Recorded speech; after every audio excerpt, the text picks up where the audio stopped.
Alright, so today what I'm going to do is I'm going to create a minimalist face of Nightwing, something kind of like this. So first thing I'll do is go ahead and create a new artboard.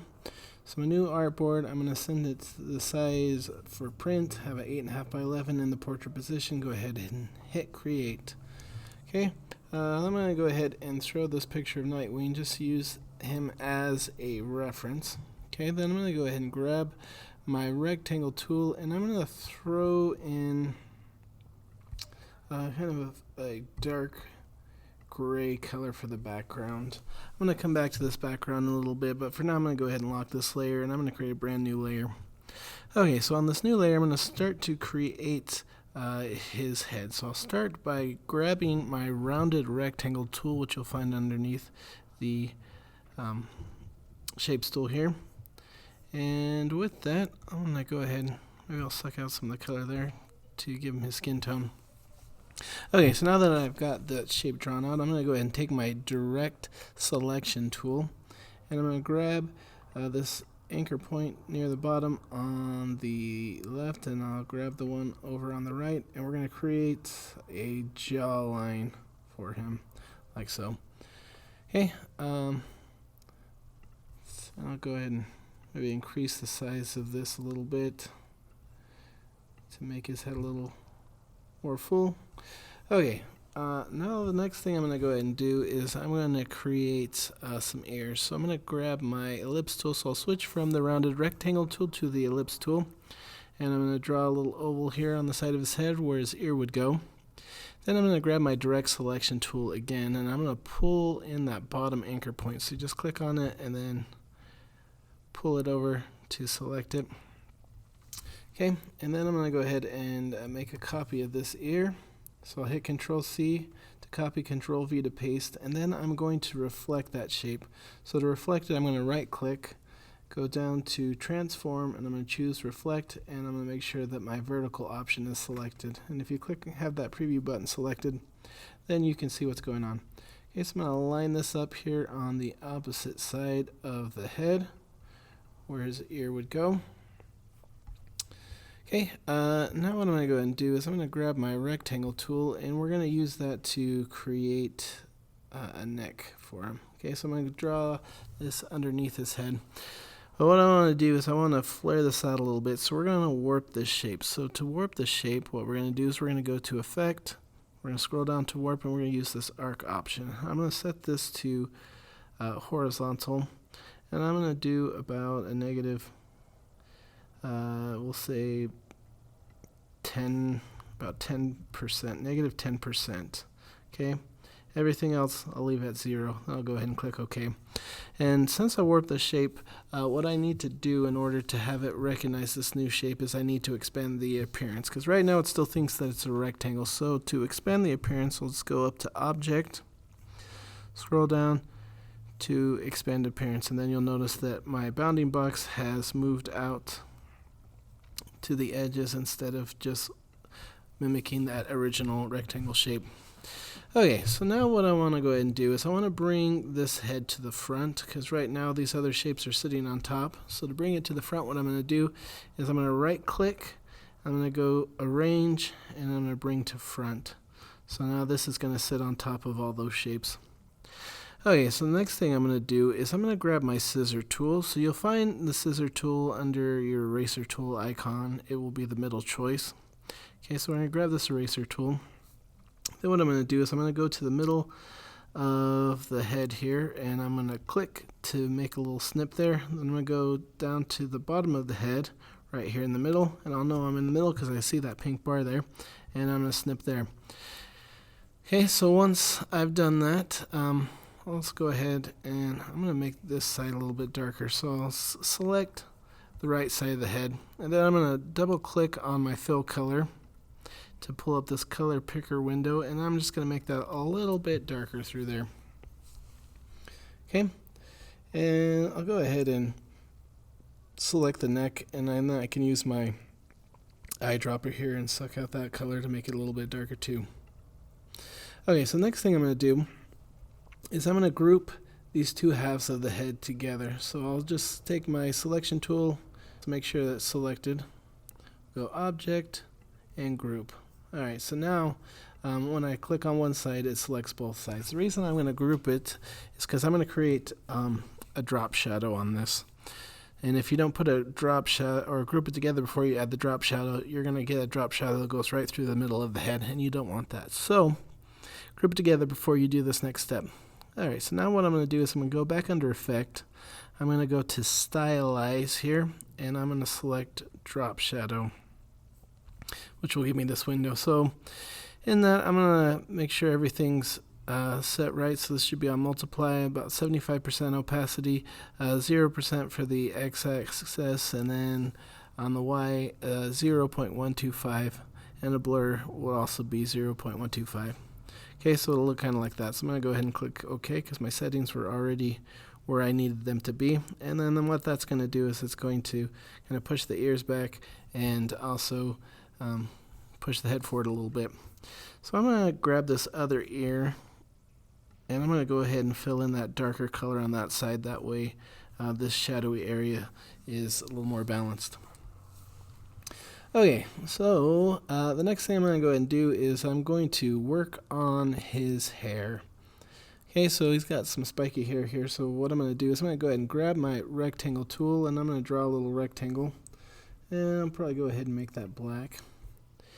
And now that I've got that rectangle drawn, what I'm going to go ahead and do is I'm going to take my Delete Anchor Point tool, which you will find underneath your pen tool.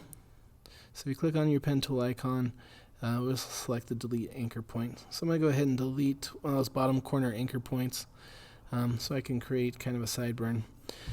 And then what I'm going to do is I'm going to take my Direct Selection tool, and I'm going to pull this down to start to create the sides of his hair here. Maybe I'll pull this side up a little bit. Okay, then I'm going to take my selection tool, select that shape, and make a copy of it by hitting Control-C on my keyboard, Control-V, and then I'm going to reflect that shape. So I'll right-click, transform, reflect, and of course I want to reflect that on the vertical, so go ahead and click OK. And I'll line this up here on the opposite side of his head here. So we're going to line this up so it looks kind of like, almost like sideburns a little bit. So I want to make sure that that fits on there properly. And we're going to keep it symmetrical, so we'll keep them all on the same level there. Okay, now what I'm going to go ahead and do is I'll just grab my rectangle tool again, and I'm going to put a little box on top of the head. And I'm going to grab, switch this from my Delete Anchor Point tool to my Add Anchor Point tool. Then I'm going to go ahead and add an anchor point here in the middle. The reason I'm going to do this is so I can push up the top of the head a little bit. And I'll let you push down these sides here.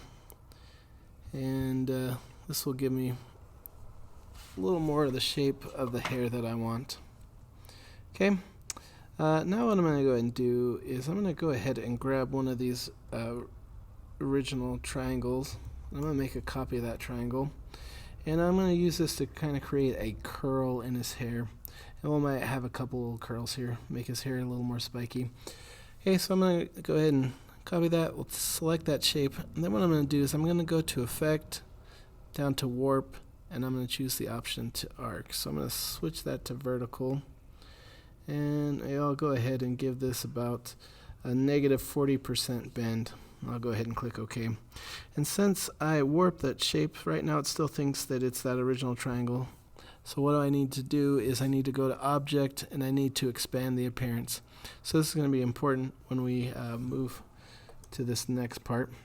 Okay, so I'm going to go ahead and set this inside his hair. Maybe I'll make a copy of that and give him a couple little spiky curls, and maybe I'll even throw one on top here. I'll just flip that around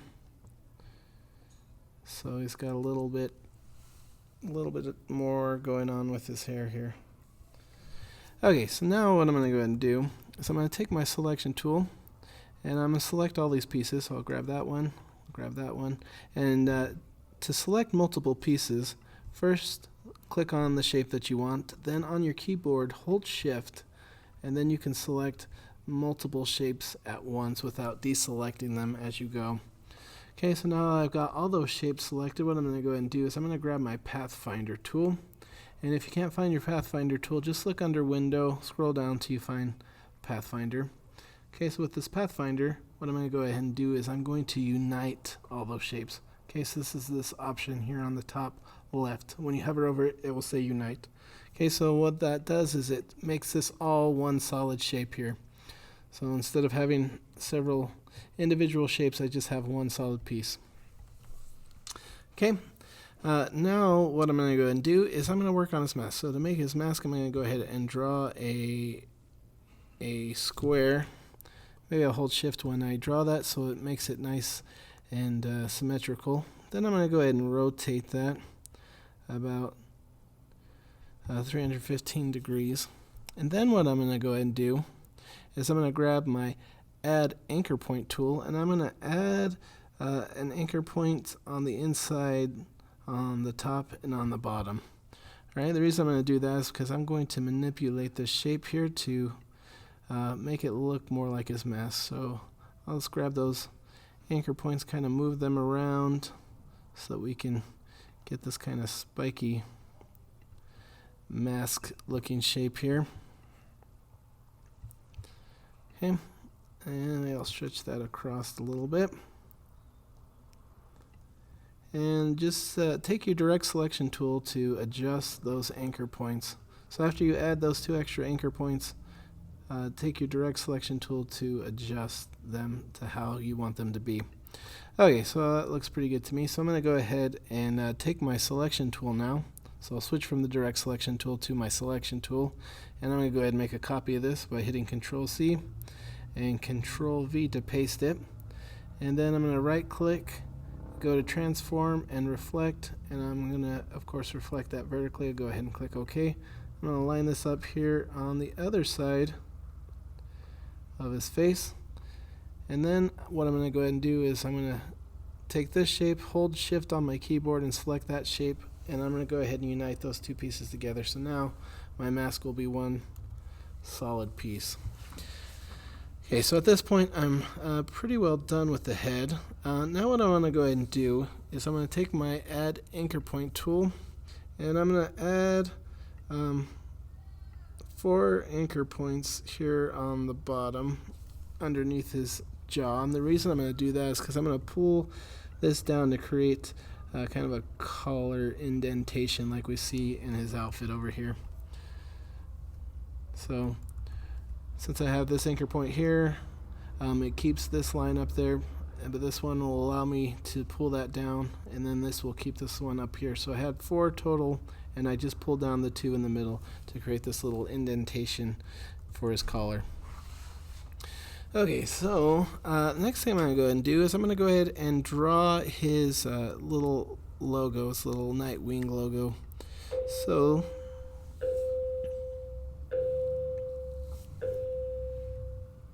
to draw that, I'm going to go ahead and take my rectangle tool, and I'm going to draw a square, and I'm going to add an anchor point to the bottom right there in the center. And the reason I'm going to do that is so that I can pull this down to a point. So I'll take my direct selection tool and pull that down, and I'm going to push in the top here on the sides, and I'll go ahead and just make this blue so that it looks more like what we're actually trying to draw here. Okay, now what I'm going to go ahead and do is I'm going to take my rectangle tool again, and I'm going to draw a rectangle here for the top of the head. So I'm going to select those 2 shapes, use my Pathfinder tool, and unite them together. I'm going to take my direct selection tool, and I'm going to push in that top there so that we get a little bit of a slant there. Okay, so now I've got the center part. I'm going to go ahead and create the wings. So to make the wings, I'm going to go ahead and I'm going to draw a rectangle here. And then I'm going to take my Add Anchor Point tool, and I'm going to add some anchor points to the bottom. So I'm going to add one here on the side, and then I'm going to do 3 in a row here, and I'll do 3 in a row here. So I've got 1, 2, 3, 4, 5, 6, 7 anchor points that I've added. Okay, so this first one I'm going to go ahead, I'm going to grab the corner here and I'm going to pull this down a little bit to create part of that wing. Then I'm going to go to this next set of anchor points and I'm going to grab this one in the middle, push it up, and go to this one, push it up as well, so we can create these little divots like we see in that shape. So let me grab this top, we'll slide that down, I'm going to slide this in. So it's using my direct selection tool, make the necessary adjustments for that. Okay, then I can rotate this to the side. And then I'm going to slide this over here, and I might scale this down to get the shape I want. And we're going to create the swing here for the left side. Now I'll go ahead and make a copy of that. And I'm going to right click. I'm going to hit go to transform and reflect, and I'm going to go ahead and reflect that vertically. Click OK. Then I'm going to line this up here on the opposite side for the other side of this wing. Then I'll go ahead and take my selection tool, grab that first shape, hold shift on my keyboard, grab the second and then the third, and use my pathfinder to unite those three shapes together. Alright, so now that I've got them united together, I can may increase the size a little bit, and this will all be one solid shape. Okay, so the last thing we're going to do is we're going to create a little cast shadow for the side of his head. So I'm going to go back to my layers. I'm going to lock this layer that I put the face on. I'm going to unlock this background layer. And on the background layer, we're going to create a little cast shadow for the side of the head. So to do that, I'll just grab my rectangle tool, and I'm going to draw a little rectangle here that goes alongside of his head. And then I'm going to use my transparency tool. And if you can't find your transparency tool, just go to Window, scroll down till you find transparency. So in this transparency tool, I'm going to switch this color from normal to multiply. And I might even just make that just a little bit lighter. So I'm going to switch the gray so it's not so intense. Okay, now I'm going to take my direct selection tool, and I'm going to push down that corner, and I'm going to push down that corner to create a little bit of a slant there, which will give this kind of look like he has a shoulder. Okay, so from there we have our minimalist version of Nightwing.